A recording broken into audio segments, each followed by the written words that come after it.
दोस्तों, इन दिनों भारत और कनाडा के रिश्ते इतने ज़्यादा ख़राब हो गए हैं कि भारत और कनाडा दोनों देशों ने एक दूसरे के डिप्लोमेट को अपने देश से निकाल दिया है।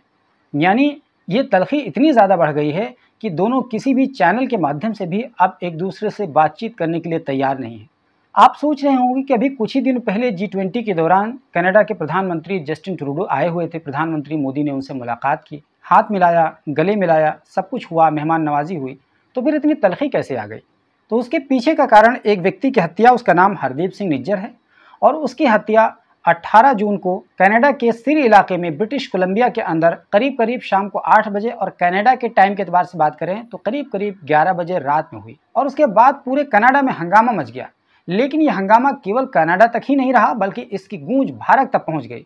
और उसकी गूंज भारत तक बहुत ज़्यादा तीव्रता के साथ उस वक्त पहुंच गई जब कनाडा के प्रधानमंत्री जस्टिन ट्रूडो ने बाज़ाब्ता तौर पर हरदीप सिंह निज्जर की हत्या को लेकर के एक बयान जारी किया और उसमें भारत को जिम्मेदार ठहराया और ये कहा कि हरदीप सिंह निज्जर की हत्या के पीछे भारत सरकार का हाथ है। और ये बात कोई आम रैली, किसी आम जगह पर उन्होंने नहीं कही, बल्कि ये कनाडा के पार्लियामेंट के अंदर कही। इससे आप इसकी गंभीरता का अंदाज़ा लगा सकते हैं कि कनाडा के प्रधानमंत्री जस्टिन ट्रूडो एक व्यक्ति का जिक्र करते हुए एक बड़े देश को ललकार रहे हैं और उस पर हत्या का आरोप लगा रहे हैं और ये कह रहे हैं कि भारत ने हमारे एक नागरिक की हत्या कर दी।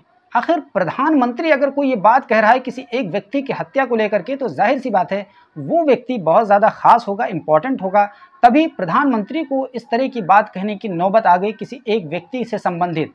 तो आइए सबसे पहले आपको हरदीप सिंह निज्जर के बारे में बता देते हैं कि दरअसल ये हरदीप सिंह निज्जर ये कौन है और आखिर इसकी इतनी ज़्यादा इंपॉर्टेंस क्यों है कि इसको लेकर के कनाडा की सरकार हिली हुई है। दरअसल हरदीप सिंह निज्जर जिस समय मारा गया उस समय उसकी उम्र 45 वर्ष थी। लेकिन 45 वर्षों में हरदीप सिंह निज्जर ने क्या कुछ कारनामा अंजाम दिया, वो आइए आपको धीरे धीरे बताते हैं।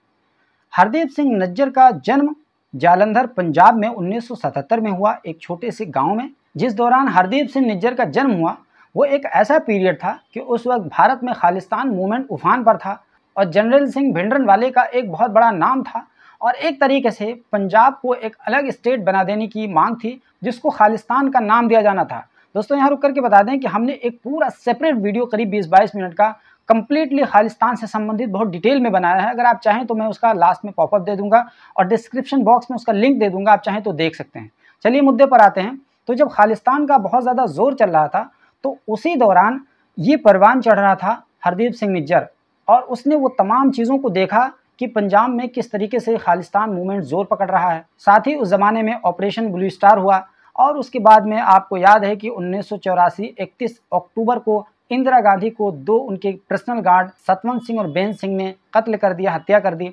और उसके बाद में राजीव गांधी प्रधानमंत्री बने और उसके बाद में किस तरीके से चुन चुन करके सफाया किया गया खालिस्तान मूवमेंट वालों का और धीरे धीरे वो लोग जो दिल में खालिस्तान की मोहब्बत दबाए हुए थे या खालिस्तान का नाम ले रहे थे उनके खिलाफ सरकार बिल्कुल उतारू हो गई और आखिरकार भारत छोड़ करके अपने आप को उन्होंने भारत से दूर जाना ही मुनासिब समझा और उन्हीं में से एक शख्स था हरदीप सिंह निज्जर। दरअसल हरदीप सिंह निज्जर एक बार 1995 में गिरफ्तार किया गया और 95 में गिरफ्तार करने के बाद उसने सोचा कि अब हिंदुस्तान में शायद रहना मुनासिब नहीं है, क्योंकि अब हिंदुस्तान की सरकार हम जैसे लोगों को माफ़ करने वाली नहीं है।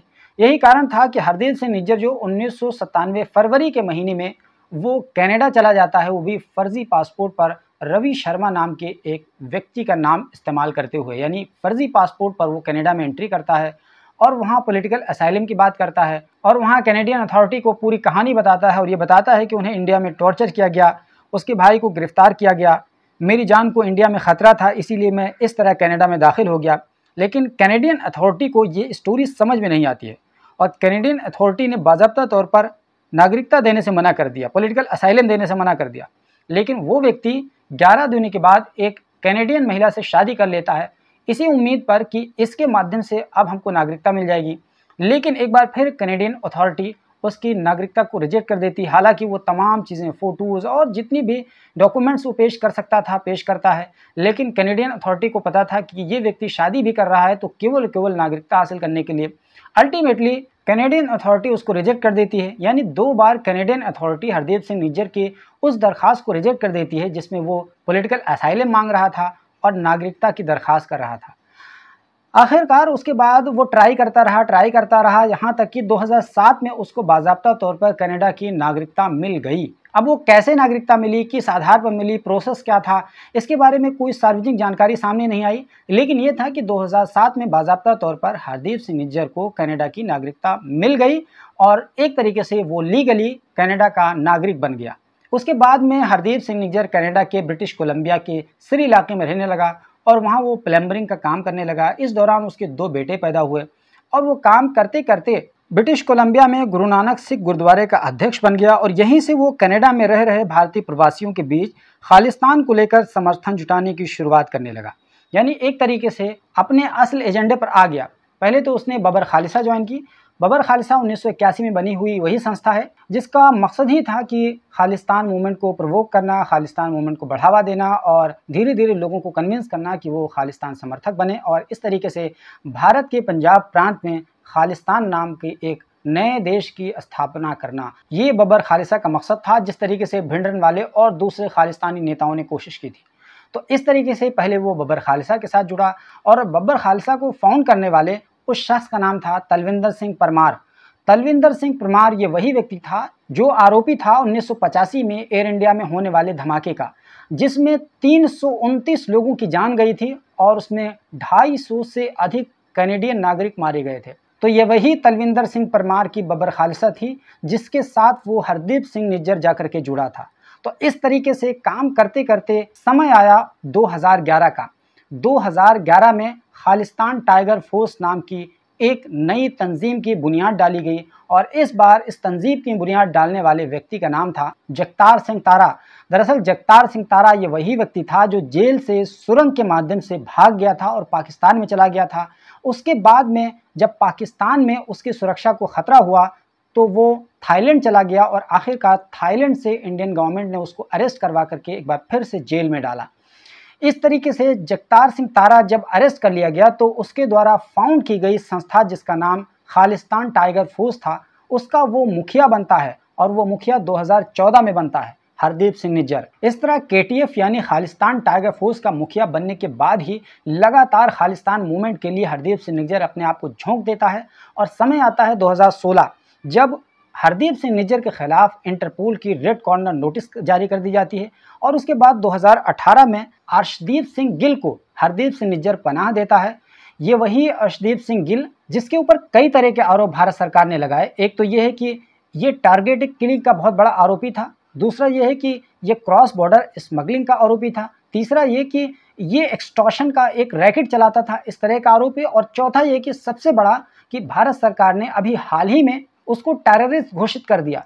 तो कुल मिला के ये कहें कि अर्शदीप गिल भारत के लिए एक मोस्ट वांटेड व्यक्ति था और ये पनाह में था निज्जर के। तो निज्जर इसके सहारे से और भी दूसरी गतिविधियों को अंजाम देता था। इस तरह हरदीप सिंह निज्जर अपनी एक्टिविटी बढ़ाता रहा। आखिरकार 2019 आता है। 2019 में निज्जर एक ग्रुप को ज्वाइन करता है, सिख फॉर जस्टिस यानी SFG। ये एक US बेस्ड ग्रुप होता है जिसका संस्थापक गुरपतवंत सिंह पन्नू होता है, जिसने अभी हाल ही में कनाडा में रह रहे हिंदुओं को थ्रेट किया है और उनको धमकी दी है और कहा है कि आप कनाडा छोड़ करके चले जाइए। इस तरह की बात कहने वाला ये वही गुरपतवंत सिंह पन्नू था। तो उसके ग्रुप के साथ भी वो ज्वाइन करता है निज्जर। 2020 का समय आता है तो गुरपतवंत सिंह पन्नू के साथ मिलकर निज्जर एक कैंपेन चलाता है कि खालिस्तान बनाने में दुनिया भर के सिख समुदाय को कन्विंस किया जाए। आखिरकार जुलाई 2020 में भारत सरकार निज्जर को एक टेररिस्ट घोषित कर देती है और जो भी उसकी भारत में प्रॉपर्टी होती है NIA उसको अटैच कर लेती है। इसके बाद 2021 का समय आता है जब पंजाब के जलंधर में एक हिंदू पंडित प्रीस्ट कमलदीप सिंह शर्मा पर हमला किया जाता है और आरोप लगता है कि ये निज्जर अपने साथी अर्शदीप गिल के साथ मिलकर के उसने इस हमले को अंजाम दिया है। तो दोस्तों, जो कुछ भी ये सब हो रहा होता था और हरदीप सिंह निज्जर जो कुछ भी एक्टिविटी अंजाम दे रहा होता था, उन तमाम एक्टिविटीज़ पर भारत सरकार के फॉरेन अफेयर्स की नज़र होती थी। भारत सरकार के फॉरेन अफेयर्स ने कैनेडियन गवर्नमेंट को कहा कि आप इसके बारे में जवाब दीजिए, लेकिन कैनेडियन गवर्नमेंट ने कोई रिस्पॉन्ड नहीं किया। जब कैनेडियन गवर्नमेंट किसी प्रकार का कोई रिस्पॉन्ड नहीं करती है तो भारत सरकार इस पर 10 लाख रुपए का इनाम भी घोषित कर देती है। यानी आप ये समझिए कि भारत सरकार के लिए कितना ज़्यादा ये मोस्ट वांटेड शख्स था ये हरदीप सिंह निज्जर, जो न केवल ये कि टेररिस्ट था, बल्कि उसके सर पर 10 लाख रुपए का इनाम था। तो अब आप अंदाज़ा लगा लीजिए कि जितनी बातें हमने हरदीप सिंह निज्जर के बारे में बताई है, इन तमाम चीज़ों को देखते हुए आप अंदाज़ा लगाइए कि प्रधानमंत्री जस्टिन ट्रूडो ने जितनी बातें कही थी और कहा कि भारत सरकार ने हरदीप सिंह निज्जर को मरवाया है, ये तो कहना बनता था, क्योंकि हरदीप सिंह निज्जर कोई आम आदमी नहीं था, कोई आम व्यक्ति नहीं था। एक बात तो ये है। दूसरी बात ये है कि अब सवाल ये है कि आखिर हरदीप सिंह निज्जर की हत्या क्यों कर दी गई, उसके पीछे का क्या कारण हो सकता है। तो बात दरअसल ये है कि हरदीप सिंह निज्जर की हत्या हिंदुस्तान ने की है नहीं की है, वो एक अलग इशू है। हालांकि हिंदुस्तान ने डिनाई किया है, लेकिन जानकार ये बताते हैं कि दरअसल कनाडा में बहुत सारे गैंगस्टर होते हैं और गैंग वार वहाँ चलता रहता है। जैसे कि अभी बीते 20 सितंबर को सुखदूल सिंह सुक्खा, उसको मार दिया गया। तो अभी ये खबर चल ही रही थी कि एक और गैंगस्टर के मारे जाने की खबर सामने आ गई। इसीलिए कहा जाता है ये बहुत नॉर्मल सी बात है, भारत सरकार ने इसको डिनाई भी कर दिया है। लेकिन चूंकि मामला इतना ज़्यादा हाइप हो गया कि डिप्लोमेट्स को एक दूसरे को निकालना पड़ गया, अब ऐसी सूरत में भारत सरकार को सतर्क रहना था। यही कारण है कि भारत सरकार ने कनाडा में रह रहे भारतीय नागरिकों के लिए एक एडवाइजरी जारी की और बाज़ाब्ता उन्हें एहतियात बरतने के लिए कहा, क्योंकि गुरपतवंत सिंह पन्नू ने जिस तरीके से हिंदू बिरादरी को टारगेट किए जाने की बात कही है, तो भारत सरकार ने अपने नागरिकों के लिए इस प्रकार की एडवाइजरी जारी की है।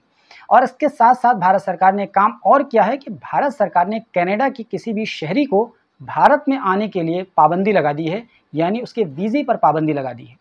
इस तरीके से भारत और कनाडा के रिश्ते बहुत ज़्यादा खराब हो गए हैं। यहाँ पर एक सवाल यह है कि कनाडा के प्रधानमंत्री जस्टिन ट्रूडो हरदीप सिंह निज्जर को लेकर कितनी बचाव मुद्रा में क्यों हैं, जबकि वो 2007 में उनका नागरिक बना, उससे पहले वो एक तरीके से इल्लीगल उनके देश में घुसा था और उसने एक फर्जी पासपोर्ट के माध्यम से पॉलिटिकल असाइलम मांगने का प्रयास किया था।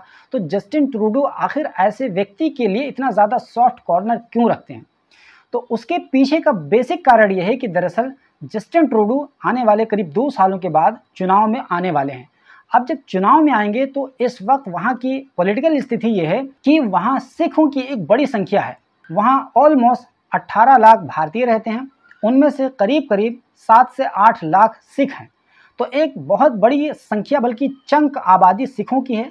ऐसी सूरत में वो किसी भी सूरत में सिख समुदाय को नाराज़ नहीं करना चाहते हैं। आप यूँ कह सकते हैं कि अपीज़मेंट की राजनीति कर रहे हैं, और अगर वो ऐसा नहीं करेंगे तो शायद सिख वोट बैंक उनसे खिसक सकता है। दूसरी वजह यह है कि दरअसल उनकी जो पार्टी है लेबर पार्टी, वो एक बैसाखी के सहारे से वहाँ चल रही है और उनकी पार्टी को जो सपोर्ट करती है वो एनडीपी। अब ऐसी सूरत में उनकी एक मजबूरी बन जाती है, क्योंकि अगर जगमीत सिंह की पार्टी एनडीपी को साथ में रखना है तो आपको हर हाल में इस जैसे लोगों का समर्थन करना पड़ेगा, चाहे वो पार्लियामेंट में बयान देना पड़ जाए या कहीं और बयान देना पड़ जाए। दरअसल ये जो वोट बैंक की राजनीति होती है वो बहुत ही घटिया होती है, और न ये केवल कनाडा में है बल्कि हर देश में है। खुद हमारे देश में भी इसी प्रकार की घटिया राजनीति चलती है। तो दरअसल यही सभी कुछ कारण है जिसकी वजह से प्रधानमंत्री जस्टिन ट्रूडो ने एक व्यक्ति को लेकर डिफेंड किया और अपने रिश्ते खराब कर लिए। दरअसल उनको अपना एक पॉलिटिकल हित साधना था और उन्होंने वो काम कर दिया। अब देखने वाली बात यह है कि भारत और कनाडा के रिश्ते